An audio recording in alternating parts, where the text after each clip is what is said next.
오랜 시간을 견뎌 우리 곁에 남아있을 문장과 변치 않을 가치를 담고 있는 아름다운 이야기들.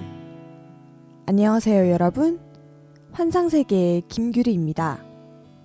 어릴 적이라면 누구든지 동화를 읽고 상상의 나래를 펼쳐본 경험이 있을 텐데요. 대부분의 동화가 어린 아이들이 읽을 수 있도록 각색되었기 때문일까요? 나이가 들며 자연스럽게 동화는 물론 이들이 주는 가치를 잊어버리기도 합니다. 환상세계는 우리에게 익숙하지만 그만큼이나 멀어졌던 걸작들을 다시금 되새겨보는 시간을 가지고자 합니다. 그럼 저와 함께 따뜻하고 신비로운 환상세계로 떠나보실까요?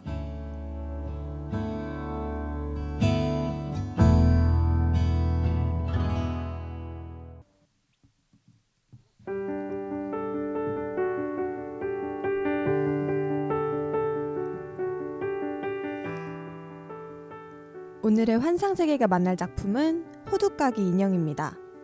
주인공 마리는 매년 크리스마스 날마다 드로셀마이어 대부에게 선물을 받습니다. 대부는 손재주가 무척 뛰어난 사람이었기 때문에 그가 주는 선물들은 정교하고 근사한 것들이 많았어요. 그리고 이번에는 그 어느 크리스마스보다 화려하고 멋진 선물들을 잔뜩 받습니다. 그런데 마리의 마음을 사로잡은 것은 드레스도 인형도 아니었어요. 고상하고 깔끔한 차림새지만 어딘가 영 어색해 보이는 호두까기 인형이 바로 그것이었지요. 그런데 호두까기 인형의 다정하고 커다란 눈동자에 푹 빠진 마리와 달리 오빠 프란츠는 인형을 험하게 다루고 결국 망가뜨립니다. 상심한 소녀는 인형의 입을 붕대로 잘 감싸주고 정성껏 돌봐줍니다. 모두가 잠든 시간 시계 종소리가 울리더니 갑자기 생쥐떼가 나타나 마리에게 달려듭니다. 그러자 호두까기 인형과 진열장에 서있던 장난감들이 맹렬하게 생쥐떼와 전투를 벌이고 마리는 장식장 유리에 닫힌 왼팔의 통증을 느끼며 정신을 잃지요.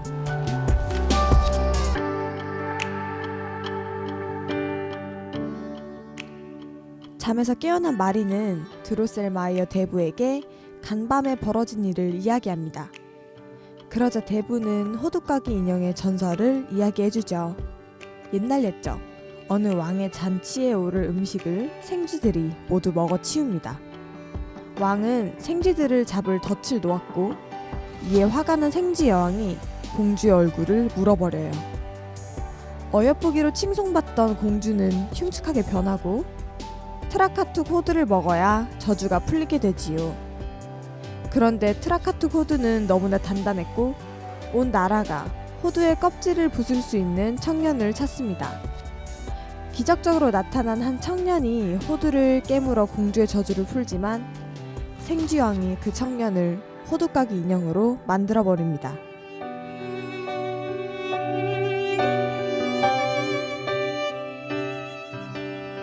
며칠 뒤 마리는 여전히 생쥐왕이 나타날까봐 겁이 나서 잠을 이루지 못합니다.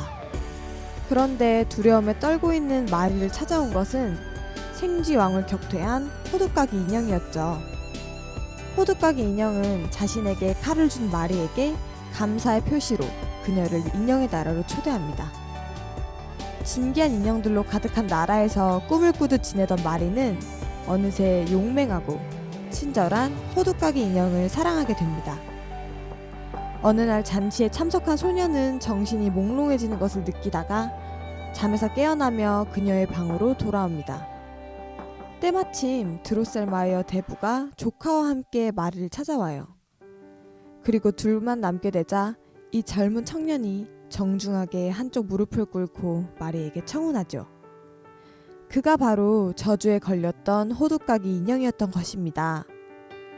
마리의 진심 어린 사랑으로 저주에서 벗어났다고 이야기하는 그의 청혼을 받아들이고 마리와 청년은 행복하게 오래오래 살았답니다.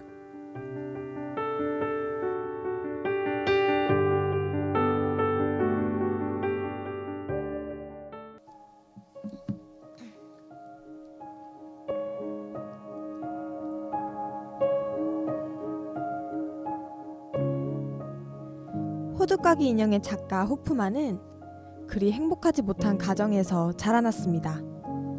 부모님이 이혼하시는 바람에 어머니와 외할머니 집에서 어린 시절을 보내야 했거든요. 하지만 16살 때부터는 대학교에서 법학을 공부하며 틈틈이 그림을 그리고 음악을 작곡하고 소설도 쓰는 등 열정적인 삶을 삽니다. 어린 나이에 사법시험까지 합격해 공직의 자리에 오르기도 하죠. 하지만 1806년 나폴레옹이 새로운 정부를 세우고 거기에 충성하지 않는 공직자들을 모두 쫓아냅니다. 힘든 나날을 보내던 호프만은 음악가로서 평판을 쌓다가 나폴레옹이 실각하자 다시 법관 일을 시작했어요. 공정한 판결로 널리 알려져 있다고 하네요.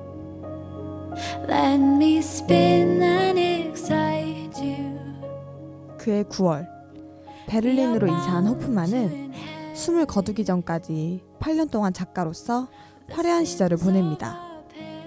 이 베를린 시대의 호프만은 낮에는 법관으로 일하고 밤에는 글을 쓰는 일에 몰두하죠.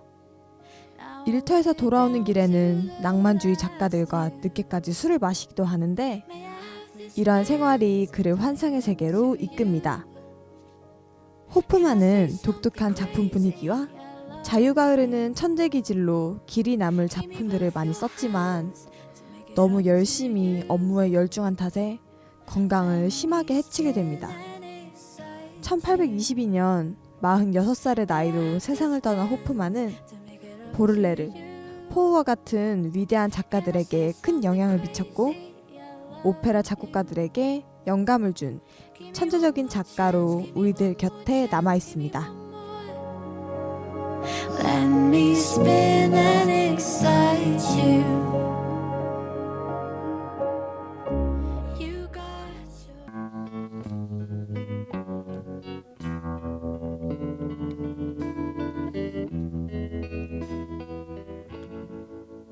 호두까기 인형과 함께한 오늘의 환상세계 어떠셨나요? 저는 이 책을 읽고 나서 조용한 한밤중에 무슨 일이라도 들리면 꼭 생쥐왕과 호두까기 인형이 전투를 벌이고 있을 거라는 상상을 하곤 한답니다. 마치 영화 박물관이 살아있다처럼 인간들이 잠든 틈을 타서 인형들이 살아나 생생하게 움직이는 게 아닐까 하고요. 호두까기 인형은 현실과 꿈이 모호하게 그려져서 마치 엄청나게 화려한 무대에 정신이 빼앗긴 듯 하면서도 생생하고 재치 있는 표현에 감탄하게 되는 작품이에요. 여러분도 시간이 나는 어느 오후에 호두까기 인형을 읽어보시는 건 어떨까요? 그럼 제작의 이준영, 진행의 김규리, 기술의 박자연이었습니다. 다음 환상세계에서 만나요. It's been